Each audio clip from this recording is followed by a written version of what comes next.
Payment of wages act. ये act 1936 में enact हुआ था। अगर आज से 10 साल जोड़ दिया जाए, इस एक्ट को 100 साल होने वाले हैं। आज से 90 साल पहले बनी हुई इस एक्ट आज भी वर्कर की पेमेंट को इंश्योर करते हैं। इस एक्ट की मेनली 3 ऑब्जेक्टिव है। पहला, एक एम्प्लॉय को या वर्कर को टाइमली पैसा मिल जाए, और दूसरी ऑब्जेक्टिव, वर्कर को पैसा ही मिलना चाहिए। उस जमाने में अगर किसी भी एम्प्लॉय ने एक कंपनी में या बिजनेस में काम करता है, तो उसके एम्प्लॉयर उसको ये नहीं बोलना चाहिए तुम्हारे सैलरी के बदले, तुम्हारी तनख्वाह के बदले मैं तुमको पैसे ना देकर तुम्हारे लिए सब्जी खरीद देता हूँ, तुम्हारे लिए कपड़े खरीद लेता हूँ, तुम्हारे बच्चे की स्कूल फी दे देता हूँ, लेकिन तुम मुझे पैसा मत मांगो। लेकिन आज भी ये रिलेवेंट है। अगर कोई भी एम्प्लॉयर उसकी एम्प्लॉय को ये बोलता है कि तुम मेरे कंपनी का कुछ शेयर ले लो, तुम पैसों के बदले बिटकॉइन ले लो, तो यहाँ पे पेमेंट ऑफ वेजेस की वायलेशन हो जाती है। और तीसरा, अनऑथराइज्ड डिडक्शन। कोई भी एम्प्लॉयर अपनी एम्प्लॉय की अब्रप्टली पैसा नहीं काट सकता। उसको प्रॉपर जस्टिफिकेशन देना पड़ेगा कि एम्प्लॉय के ऊपर इतनी अमाउंट का फाइन लगा है, और उसने मेरा इतना डैमेज किया है, मेरा एसेट डैमेज किया है, मेरा कंप्यूटर डैमेज किया है, जानबूझकर प्रॉपर्टी या मैन पावर लॉस किया है, और उसको रिलेटेड उसके पास प्रॉपर एविडेंस होनी चाहिए। और मैं भी उसने इस समय में इतने अमाउंट का या इतना पैसा मेरे से एडवांस लिया था। ये सबको ऑथराइज डिडक्शन माना जाता है। इससे अलावा वो कोई भी डिडक्शन नहीं कर सकता जो कि अनऑथराइज्ड हो, इलेजिटिमेट हो, अब्रप्ट हो। आज की इस एपिसोड में हम ये बात करने वाले हैं पेमेंट ऑफ वेजेस एक्ट के ऐसे कौन से प्रोविजन को आजकल की कंपनी की पॉलिसी बनाते वक्त यूज किया जा सकता है। अगर आप एक एचआर प्रोफेशनल है या एक कंपनी शुरू कर रहे हैं, बिजनेस ओनर हैं, तो अगर आप आपकी एचआर पॉलिसी बना रहे हैं, तो ये वीडियो आपको हेल्प कर सकता है। सबसे पहले बात करते हैं इसकी एप्लीकेबिलिटी क्लॉज के बारे में। पेमेंट ऑफ वेजेस एक्ट के हिसाब से उसकी स्टैट्यूटरी सीलिंग था। अगर किसी भी एम्प्लॉई 24,000 या उससे नीचे उसकी सैलरी है, तो ये एक्ट उसके ऊपर एप्लीकेबल होना था। लेकिन आज के हिसाब से इसकी एप्लीकेबिलिटी की कोई स्टैट्यूटरी लिमिट नहीं होनी चाहिए। ये पूरे एम्प्लॉइज के ऊपर एप्लीकेबल होनी चाहिए। और इससे 3 फायदे होंगे।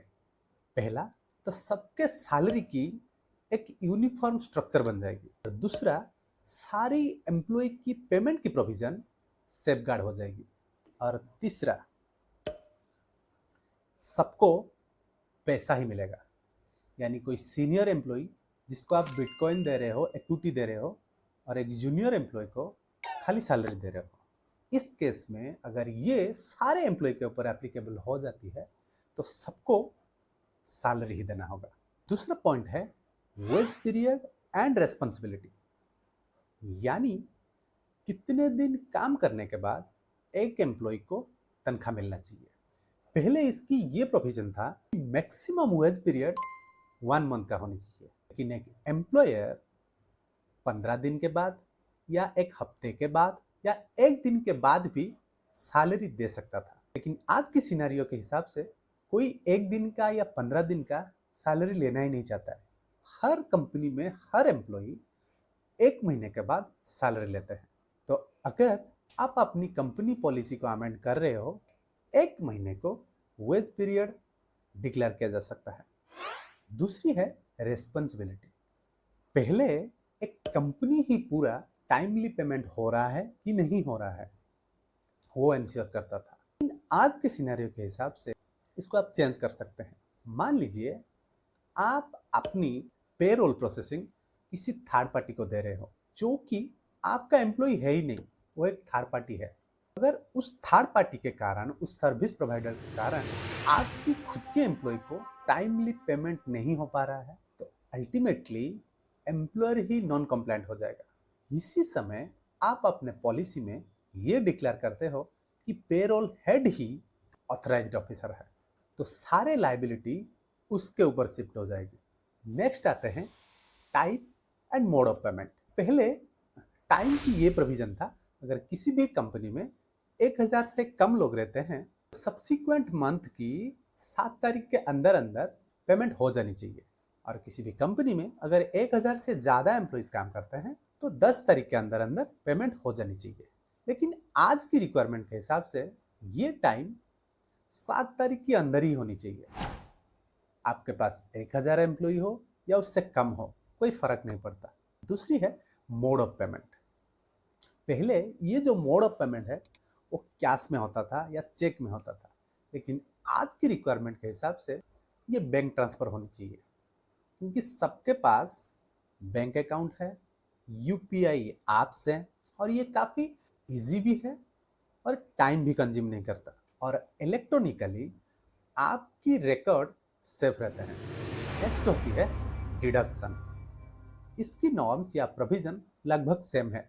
पहले सिनेरियो के हिसाब से अगर कोई भी एम्प्लॉय एडवांस लेता था या कुछ डैमेज और लॉस करता था तो फाइन देता था, तो उसके बदले एक एम्प्लॉयर उसकी एम्प्लॉय की पैसा काट सकता है। आज के ज़माने में भी इसकी सिनेरियो लगभग सेम है, लेकिन सवाल है कितनी लिमिट तक डिडक्शन हो सकती है।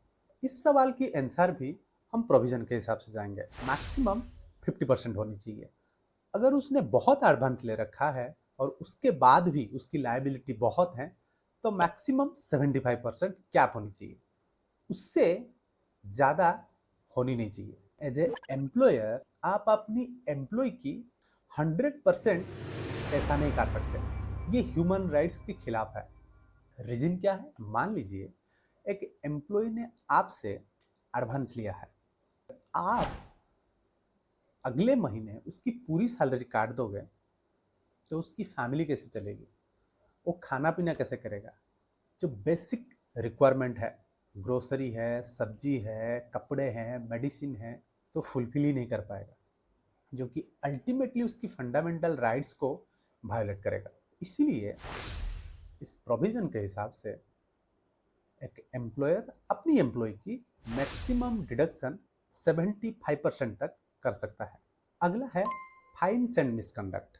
अगर कोई भी एम्प्लॉय मिसकंडक्ट करती है तो डिसिप्लिनरी एक्शन लेने के बाद इंक्वायरी ऑफिसर ये रिपोर्ट बनाती है कि इसके चार्ज के हिसाब से इसको फाइन होनी चाहिए, तो आप उसकी सैलरी काट लोगे। इसको भी आपकी पॉलिसी के अंदर मेंशन होनी चाहिए, और इस फाइन को रियलाइज करते वक्त या फाइन को काटते वक्त प्रॉपर रजिस्टर एंट्री होनी चाहिए।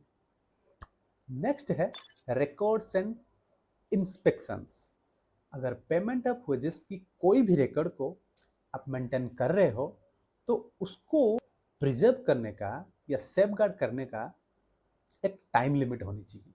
पेमेंट ऑफ वेजेस की स्टैट्यूटरी रिक्वायरमेंट के हिसाब से ये 3 साल की टाइम होती है, और आप भी आपके पॉलिसी में 3 साल ही रख सकते हो। अगला है रिड्रेस एंड क्लेम्स। इसका क्या मतलब है? अगर किसी भी एम्प्लॉय के पास ये ग्रीवांस है कि मुझसे अनलॉफुल डिडक्शन हुआ है और मुझे डिले पेमेंट हुआ है, अगर एक एम्प्लॉय इस पॉइंट को क्लेम करती है तो इसको रिड्रेस करने के लिए आपके पॉलिसी के अंदर क्लोज होनी चाहिए। नेक्स्ट है नॉन वेवर। इसका ये मतलब है कोई भी बिजनेस ओनर या कोई भी एचआर प्रोफेशनल कुछ भी पॉलिसी बना रही है तो उस पॉलिसी में एम्प्लॉय की पेमेंट को लेके जो भी राइट्स है वो पेमेंट ऑफ वेजेस एक्ट से कम नहीं होनी चाहिए, उससे ज़्यादा प्रोविजन होनी चाहिए। इसका सीधा सा ये मतलब है अगर किसी भी वक्त दो पार्टी यानी एम्प्लॉयर या एम्प्लॉई इस पॉलिसी को नहीं मानते हैं, उनको ultimately payment of wages act की सारी स्टैट्यूटरी प्रोविजन को मानना होगा। जल्दी से इसको रिवाइज कर लेते हैं। पहला है एप्लीकेबिलिटी क्लॉज, दूसरा है वेज पीरियड एंड रेस्पॉन्सिबिलिटी, तीसरा है time and mode of payment, चौथा है डिडक्शन की लिमिट, पांचवा है फाइन्स एंड मिसकंडक्ट, सिक्स्थ में आता है रिकॉर्ड्स एंड इंस्पेक्शंस, सातवां है रिड्रेस एंड क्लेम्स। आठवां और लास्ट में आता है नन वेवर। अगर ये सारी पॉइंट्स आप अपने पॉलिसी में कवर कर लेते हो तो आपकी कंपनी पॉलिसी की सैलरी पेमेंट को लेके सारे प्रोविजन फुलफिल हो जाते हैं।